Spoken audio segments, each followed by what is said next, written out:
Hechos 25, 1 y 2. Llegando pues Festo a la provincia, subió de Cesarea a Jerusalén 3 días después. Y los principales sacerdotes y los más influyentes entre los judíos se presentaron ante él contra Pablo y le rogaron. Y completó el evangelio hacia el final de ese periodo, a pocos después de llegar a Roma con Pablo, según Hechos 28, 16. Cuando llegamos a Roma, el centurión entregó a los presos al prefecto militar, pero a Pablo se le permitió vivir aparte con un soldado que lo custodiase. Cuando leemos Hechos, encontramos ciertas cosas que Lucas afirma. Eso significa que Lucas andaba con Pablo, pudo también haber sacado información de Pablo. Y acordemos que Pablo, yo pienso que bastante de Pablo, esa ya es mi opinión. Ahora les voy a decir por qué. Recordemos que Pablo es el apóstol a los gentiles. Entonces, Pablo es instruido por el Señor. El Señor le aclara no solo en la aparición aquella que nos relata Hechos, sino que cuando estudiamos Hechos nos damos cuenta que Pablo se apartó y tuvo ciertos años, no me acuerdo la cantidad de años, que tuvo que entender el plan de Dios, lo que Cristo, inclusive Pablo dentro de sus relatos habla, y esto me lo dijo Cristo, digamos, él afirma que lo que él está diciendo son instrucciones de Cristo.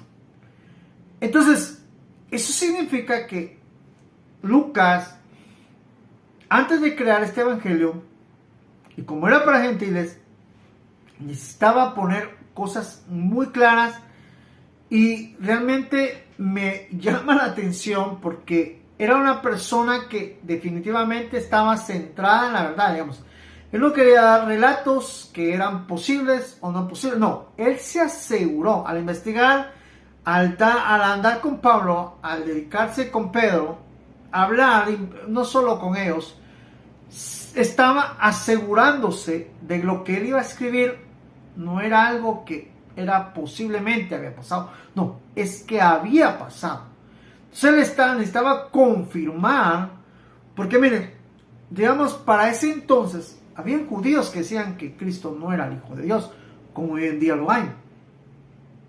Entonces ese esmero, ese trabajo que él estaba haciendo, no podía como que hacerlo a medias o medio hacerlo, porque sabía cómo, digamos, dentro de la mayoría de judíos, inclusive de la ley, maestros, estaban diciendo que Cristo no era Cristo, digamos, no era el Mesías, no era el profeta, no, perdón, era un profeta, no era el enviado, el Hijo de Dios. Entonces, por ello es que quiero aclarar esta parte, porque encuentro en Lucas como que si los gentiles escucharan a los judíos diciendo que él no era el Cristo, entonces de cierta manera dudarían, porque no es así. Pero Lucas trae un evangelio bien repasado y bien asegurado y bien investigado y bien acentuado en la verdad, para que entendamos que dentro de su trabajo era el asegurarnos que lo que estaba realmente pasando, él lo dice, eran ciertísimas, eran verdades ciertísimas.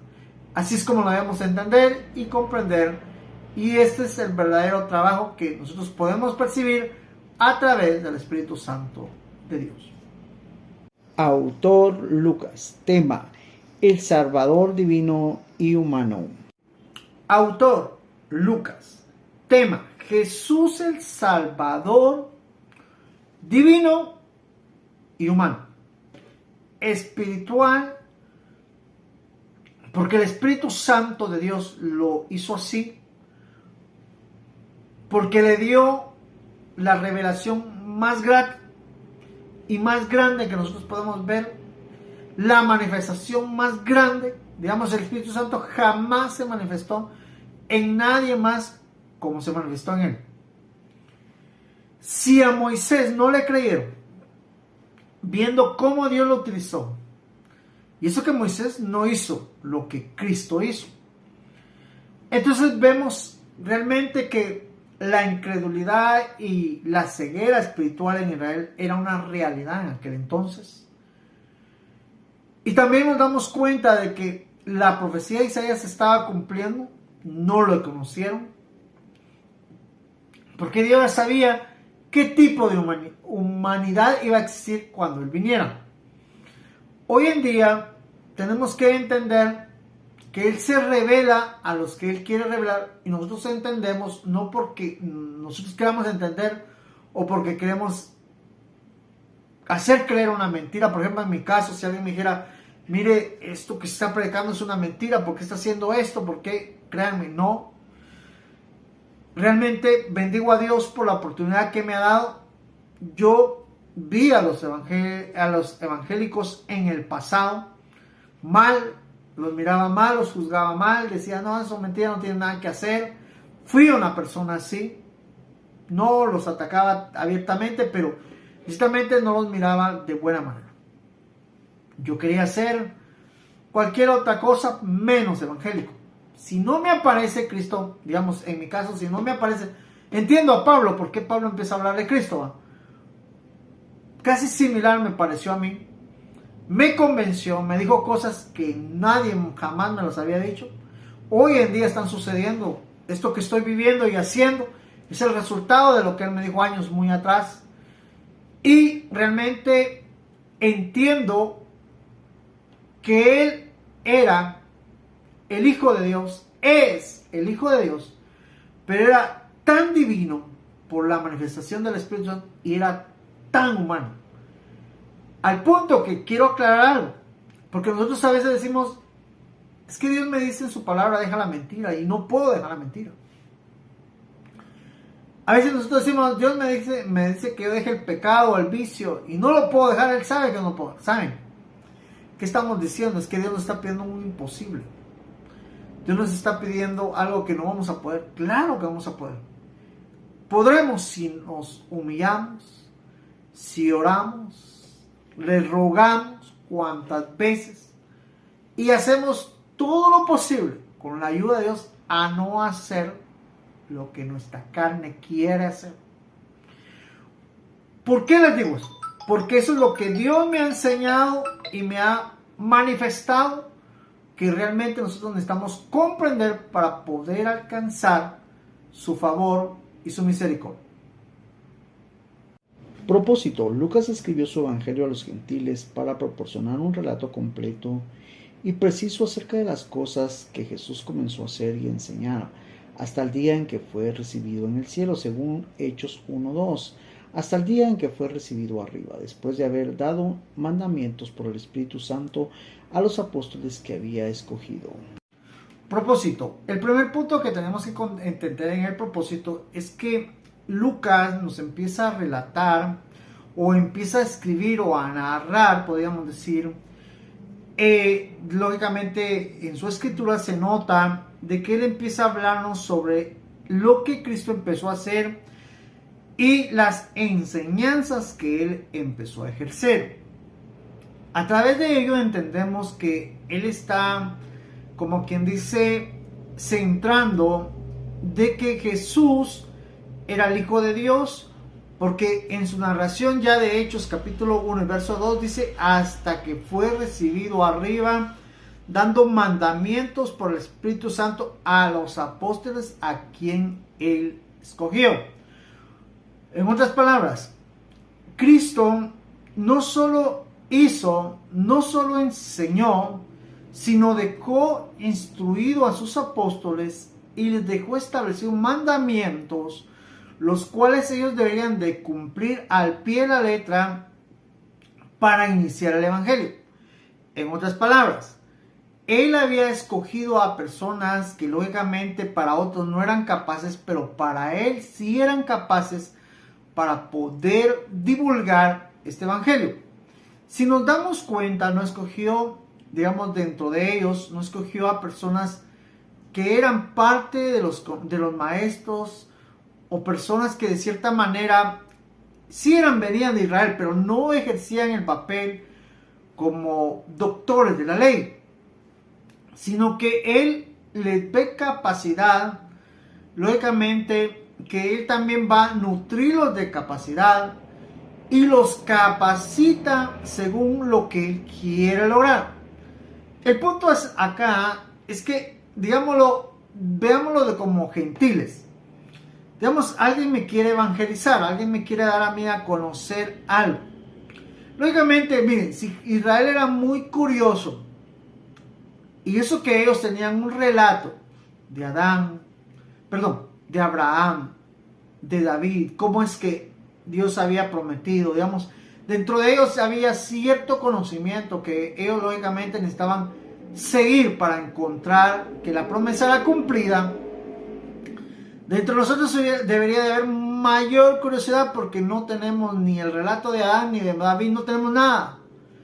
Entonces, realmente lo que está tratando de hacer acá Lucas es dar una explicación de que él fue tomado arriba, como que se fue al cielo, y que él dejó establecido, antes de ser tomado, hecho un trabajo que ellos deberían de continuar. Entonces, cuando nosotros entendemos cómo el Señor qué empezó a hacer, empezó a enseñar, capacita a sus discípulos y por último los termina dando mandamientos y fue tomado, nos da la ilustración, nos da la idea de entender que es el Hijo de Dios, porque fue tomado, porque instruyó, porque dio la enseñanza precisa y mandamientos claros que los apóstoles necesitaban ejercer y los cuales, lógicamente, cuando vamos al libro de Hechos, consiguieron, a pesar de muchas cosas, lograron hacer según el Señor les ayudó a través de su Espíritu Santo a que ellos lograran lo que les había requerido. Escribió inspirado por el Espíritu Santo. Lucas deseaba que Teófilo y otros simpatizantes y creyentes gentiles supieran acerca de la verdad exacta de lo que se les había enseñado mediante la palabra. Hechos 1:3, a quienes también después de haber padecido, se presentó vivo con muchas pruebas indubitables, apareciéndoles durante 40 días y hablándoles acerca del reino de Dios. En el segundo punto de Hechos, Lucas se centra en cómo Cristo padeció, cómo Cristo se presenta a ellos durante 40 días y cómo Él, de cierta manera, les establece o les centra la enseñanza del reino de los cielos. Digámoslo de otra manera, veámoslo para que lo podamos entender. Digamos, el punto de él era que él padeció, fue crucificado, murió, resucitó. Resucitado, se presenta a ellos durante 40 días con marcas en las manos, en los pies. Como que dice, él pudo no mostrar esas marcas, él pudo resucitar de otra manera sin señales, pero él no las quiso, como que dice, evitar, sino que las llevaba para que ellos entendieran que era la verdad, y lo hizo a ellos por 40 días. Eran creíbles, digamos, ellos tocaron sus manos heridas, todo eso lo vieron ellos, para, como quien dice, lo que estoy tratando de decir acá es que entender a Lucas, porque Lucas está tratando de hacer todas estas cosas para que los que entiendan que había resucitado, digamos. Ese era un evento que definitivamente en ese entonces nadie había logrado hacer eso, nunca había pasado eso. Bueno, Lázaro sí va por la orden del Señor, pero entendemos, él volvió a morir y ya no volvió a la vida, pero más Cristo ya no volvió a morir, volvió a la vida porque era el Hijo de Dios. Más bien fue tomado, fue llevado al cielo. Entonces, Lucas está tratando de darles todas estas porque les dice que son señales que ellos, lógicamente, creyeron, los convenció durante 40 días por si habían duda, ¿verdad? Y los llevó a que entendieran sobre el reino de los cielos, como que dice, al él resucitar, tomó el gobierno, el reino de los cielos tomó el gobierno en la tierra, debajo de la tierra, porque en el cielo lo tenía, ¿verdad? Entonces, el gobierno de Dios se estableció. Por eso es que Pablo habla que todo es por Él, para Él, sean principados, sean potestades, digamos, nada de lo que hay dentro de la creación está fuera de Él, como que dice, nada de lo que hay dentro de la creación no está bajo su dominio, todo está bajo su gobierno.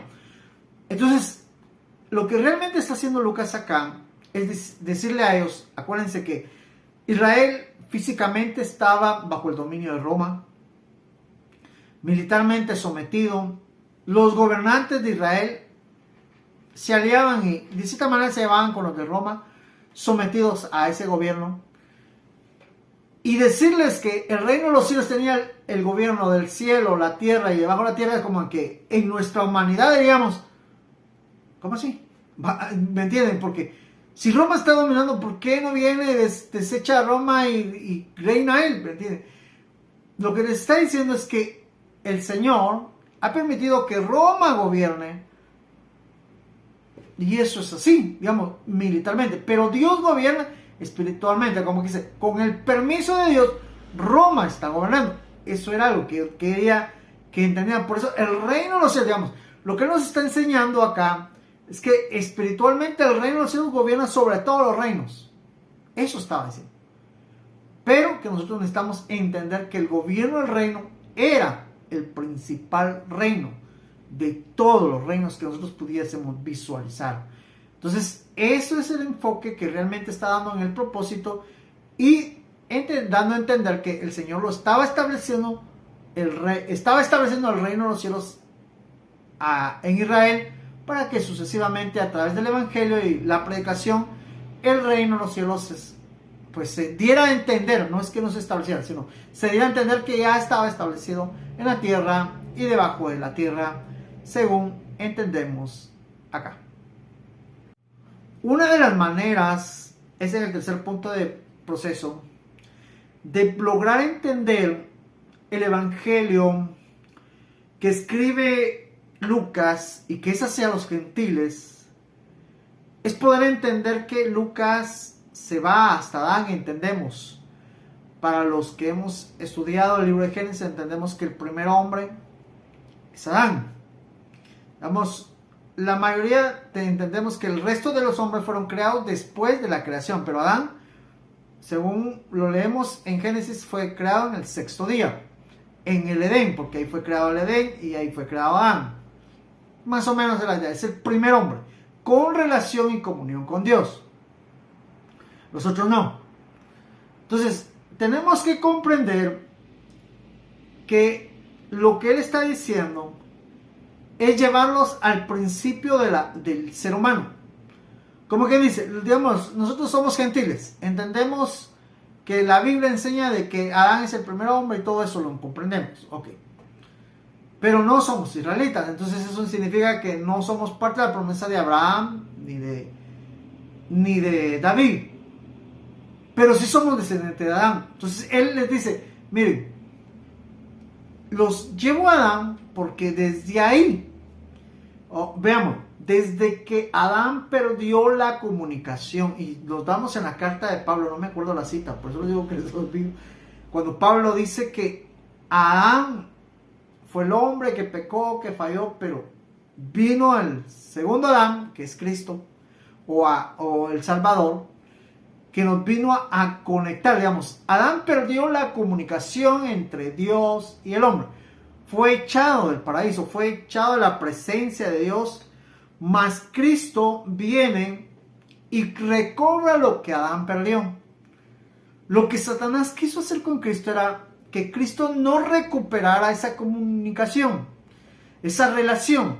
Para que Cristo fallara, entonces Adán falló, Cristo también iba a fallar, pero en este caso Cristo no falla, Cristo recupera la comunicación, Cristo vuelve. Entonces por ello es que tendrían que extenderse hasta Adán, para que entendieran que lo que perdió Adán, Cristo lo vino a recuperar. Entonces, basado en esto, entonces, digamos, el mundo gentil, nosotros también somos parte de la promesa, así es. Y como a Adán le dijeron que la serpiente heriría en el carcañal, sería como tropiezo. Tropiezo para nosotros, fue tropiezo para Cristo. pero Cristo con su pie destruiría la cabeza, el gobierno, el dominio de Satanás sobre nosotros y nos haría libres. Por ello es que es el Salvador humano y divino. Divino y humano. Es más divino que humano.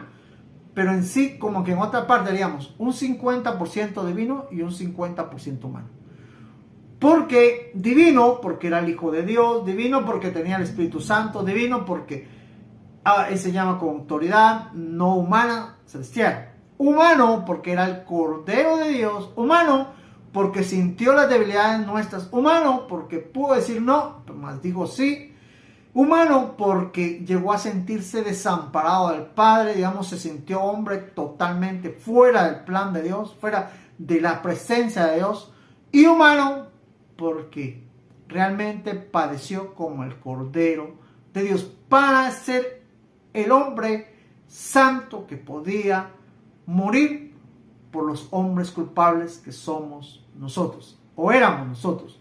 Entonces, es por ello que Lucas lo presenta así, y se lo presenta a los gentiles para que entiendan que no siendo judíos, podían ser ahora israelitas espirituales, no físicos, pero sí espirituales. Entonces, al reconocer esto, cierro con reconocer nuestra humanidad. Si yo entiendo y reconozco mi humanidad, quiere decir que Dios quiere salvarme de esta humanidad pecaminosa, de mis debilidades, y quiere reforzar mis debilidades para que yo entienda que Él también sintió lo que yo siento, y que si Él logró agradar al Padre a través del Espíritu Santo, hoy también nosotros podemos agradar al Padre a través del Espíritu Santo de Dios. Solo así podremos vencer nuestras humanidades y fortalecer nuestras humanidades para la honra y la gloria y el servicio de Dios. Si entiendes eso, reconoces tu debilidad. Si no entiendes, si tú te crees más hombre y no hijo de Dios, entonces te vas a sentar, no puedo, no, otros sí pueden, y vas a ver que otros sí pueden y tú no puedes. Pero si entiendes que sí es cierto, eres débil, pero puedes reforzarte a través del Espíritu Santo, como lo hizo Cristo, entonces entiendes tus debilidades y hoy te puede decir el Señor, tú también puedes ser salvo si vienes a Él. La evidencia de su evangelio es que escribe que era para los gentiles, porque extiende la genealogía de Jesús hasta Adán, según Lucas 3, 23 al 38. Y no solo en Abraham, como lo hizo Mateo 1:1. Lucas escribe a Jesús con claridad como el Salvador divino y humano, el cual es la provisión de salvación de Dios para todos los descendientes de Adán.